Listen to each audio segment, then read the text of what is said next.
তোমাকে ভেবে আমার ভেতরটা ফেটে যাচ্ছে। কি তীব্র যন্ত্রণা হচ্ছে বুকের ভেতর, তুমি তা বুঝবে না। আমি যতটা কষ্ট এখন পাচ্ছি, আমি চাই একদিন এর চেয়ে দ্বিগুণ কষ্ট তুমি পাও। আমি এখন তোমাকে বলতে পারছি, সেদিন তুমি কাউকে বলতেও পারবে না। এই বলেই তো অভিশাপ দিয়েছিলে, তাই না? লেগে গেছে। তোমাকে দেখছি, শুনছি, অথচ বলতে পারছি না।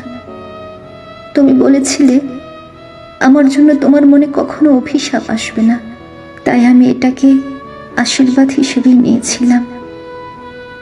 তুমি দিয়েছিলে যন্ত্রণা পাওয়ার আশীর্বাদ,